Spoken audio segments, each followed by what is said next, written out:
Olá minha joia, sou Hugo Bandeira. Veja quanta cara de pau. Nicolas Ferreira e Sóstenes Cavalcante que vivem descendo a lenha no STF, recorre ao mesmo para abertura de CPI, porém Pedro Campos não deixa passar batido e massacre expondo toda hipocrisia. Espia.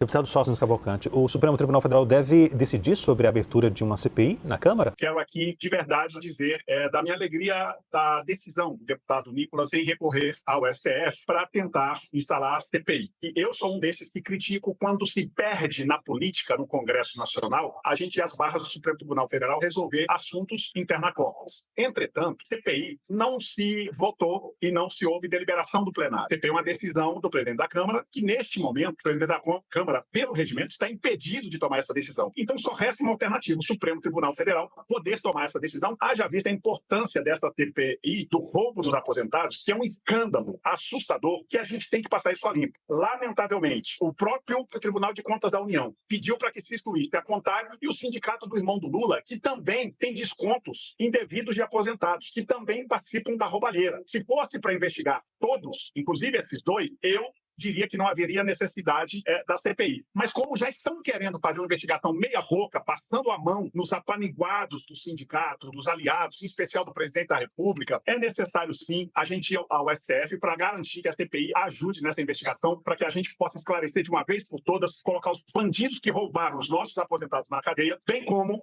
a devolução do dinheiro a todos esses aposentados que jamais mereciam ter sido roubados na sua idade avançada. Isso está acontecendo com tios nossos, com avós nossos, e se a gente não estancar esse problema aqui, esse problema um dia também chegará a nós, porque todos nós brasileiros, em algum momento, precisaremos da aposentadoria. Há uma relação desse pedido de CPI, uma relação no cenário a que eu me refiro, para investigar as fraudes do INSS e o pedido de CPI da Covid-19 em 2021? Nós vimos com uma certa apreensão a mudança de postura que está sendo, mais uma vez, tomada pela oposição em relação a essa relação com o STF, porque eles que tantas vezes questionam o que o STF tem feito em relação às ações da Câmara dos Deputados, a gente vê agora eles recorrendo ao STF em relação à abertura da CPMI. Por que eu entendo que esse é um caso diferente, por exemplo, do que foi a CPMI do Covid? Porque, neste caso, as investigações estão andando, inclusive, em ritmo acelerado. As informações que nós temos são através de investigações conduzidas pela Polícia Federal, com apoio da Controladoria Geral da União, e uma CPMI, nesse momento, é politizar um assunto extremamente sério, que está sendo investigado sem viés político eleitoral, e que nós desejamos que os culpados sejam encontrados, julgados, presos, que não haja trancamento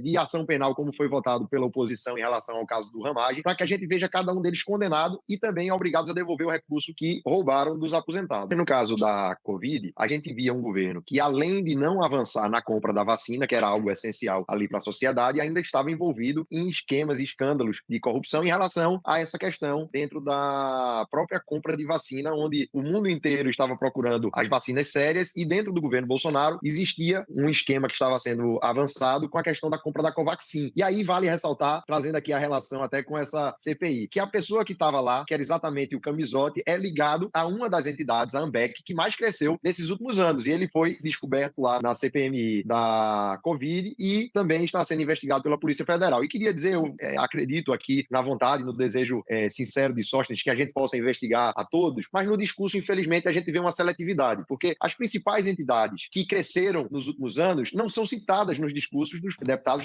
do PL, que foi exatamente a Conafé, a Ambec, a CBPA. Todas elas têm relações com pessoas ligadas muito mais ao centro do que propriamente à esquerda. Às vezes até ligações com partidos mais à direita. Por exemplo, a CBPA, o presidente da CBPA, que é o Abraham Lincoln, ele foi candidato a deputado federal pelo partido do Tarcísio, do governador de São Paulo, Tarcísio. Então essa seletividade em falar apenas da CONTAG e do SIGNAP já dá, digamos assim, uma prova do que seria esse caminho de uma CPI dentro da Câmara dos Deputados. E para concluir, a gente entende também que essa questão do CONTAG e do SINDINAP, eles falam porque existe uma relação com o governo, agora eles não falam que o CONTAG e a SINDINAP cresceram mais os seus descontos nos 2 últimos anos do governo Bolsonaro do que nos 2 primeiros do governo Lula. E são entidades que você pode falar o que quiser, mas que elas têm um trabalho e as pessoas conhecem. Você anda aqui no interior do estado de Pernambuco, as pessoas conhecem os sindicatos dos trabalhadores rurais. Agora, a Conafé, eu nunca vi nenhuma bodega da Conafé aqui em Pernambuco que ela desconta quase tanto quanto a CONTAG.